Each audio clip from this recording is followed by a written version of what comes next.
दोस्तों, अगर हमारे घर पर बिजली कनेक्शन है तो अधिकतर कोई ना कोई समस्या आती ही रहती है।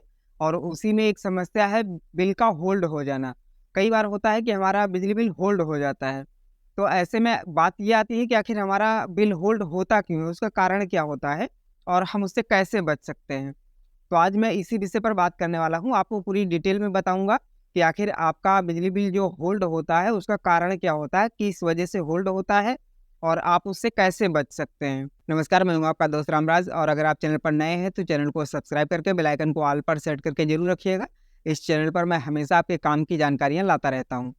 तो देखिए, बिल होल्ड होने का जो मेन कारण होता है वो मैं आपको बताता हूँ। देखिए, कई बार होता है कि जब हम अपना बिल खुद से जनरेट करते हैं या फिर कई बार मीटर रीडर जब हमारे घर आता है और वो बिल जनरेट करता है, तो जब जनरेट करता है तो पता चलता है कि हमारा बिल तो होल्ड हो गया, या फिर हम खुद से ही जनरेट कर रहे हैं, तभी हमें नोटिफिकेशन मिलता है, मैसेज आता है कि हमारा बिल तो होल्ड हो गया है।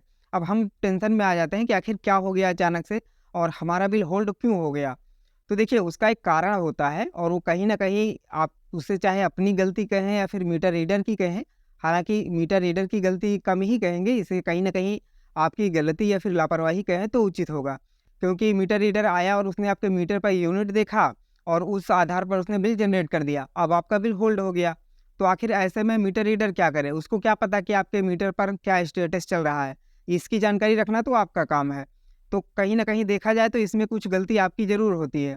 तो देखिए, कारण मैं आपको अब बताता हूँ।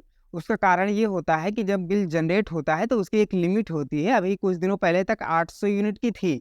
अभी हालाँकि शायद कुछ बढ़ गई है, कन्फर्म नहीं है मुझे कितना है, बट कम से कम 800 था अभी थोड़े दिन पहले। यानी कि 1 महीने का बिल जो आपका जनरेट होगा, वो मैक्सिमम 800 यूनिट तक का ही जनरेट हो सकता था। अभी लेटेस्ट में जो भी हो, वो अलग की बात है, लेकिन फिलहाल अगर हम 800 ही मान के चलें, यानी कुछ दिनों पहले का ही मान के चलें, तो भी 800 यूनिट है।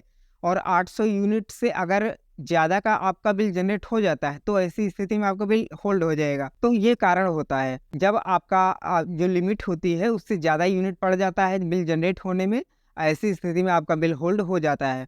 अब बात करते हैं कि आप कैसे इससे बच सकते हैं। तो देखिए, इसका बचने का एकमात्र कारण यही है कि आप अपने मीटर का स्टेटस देखते रहें, ऑनलाइन बिल पर कितना यूनिट चल रहा है वो देखते रहें।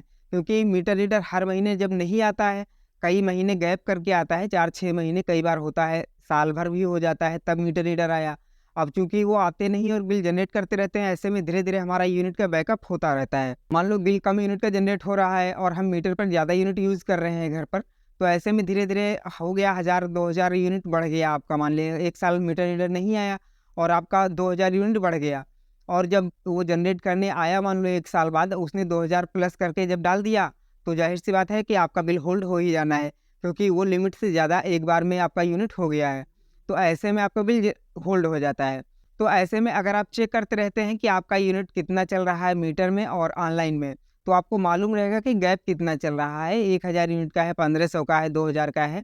और जब मीटर रीडर घर आता है तो उससे आप बता सकते हैं कि मेरा इतना गैप चल रहा है, तो वो फिर उस हिसाब से काटेगा। यानी कि जो लिमिट होती है, मान लिया 800 की जैसे है, तो वो 800 से मान लो कम डालेगा, 10-20 यूनिट या 700 का ही बिल जनरेट कर देगा। ऐसे में आपका बिल होल्ड नहीं होगा और 2-3 महीने अगर ऐसे करेंगे तो आपका पूरा यूनिट कवर हो जाएगा। लेकिन वही चीज़ अगर इकट्ठे डाल दिया तो फिर आपका बिल होल्ड हो जाएगा।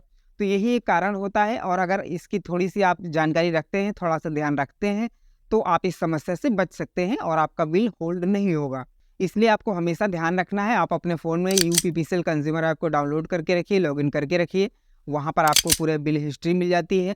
आपका पिछले महीने का बिल कितना था, कितने यूनिट का जनरेट हुआ था और कई महीने तक का बिल वहाँ पर मिल जाता है। और आपको पिछले महीने का बिल देख लेना है कि करंट यूनिट कितना पड़ा हुआ है। उसके बाद फिर अगर नेक्स्ट मंथ में आपका बिल जनरेट होता है, वो चाहे आप स्वयं से कर रहे हैं या फिर मीटर रीडर कर रहा है, तो वहाँ पर इस चीज़ का ध्यान रखिए। अगर आप अपना बिल जनरेट करते हैं या फिर करवाते हैं, तो आपका बिल होल्ड नहीं होगा। अब बात करते हैं अगर होल्ड हो गया है तो क्या करें? तो देखिए, उसके लिए तो फिर आपको बिजली ऑफ़िस जाना पड़ेगा, वहीं से आपका सही हो पाएगा। तो वहाँ पर आपको जाना पड़ेगा और वहाँ पे अपना जो भी प्रोसेस होता है, एप्लीकेशन वगैरह लिखनी पड़ेगी, या फिर आप डायरेक्ट एसडीओ से मिल सकते हैं, तो वहाँ से आपका बिल फिर से सही कर दिया जाएगा। तो इस प्रकार से बिल होल्ड होने की समस्या से आप बच सकते हैं अगर आप थोड़ी-सी जानकारी रखते हैं। और ऐसी ही जानकारियों के लिए हमारे चैनल से जुड़े रहिए। ऐसी बहुत सारी जानकारियाँ हैं जो आपको समय-समय पर मैं देता रहता हूँ। तो चलिए मिलते हैं एक नई जानकारी के साथ में, तब तक के लिए जय हिंद।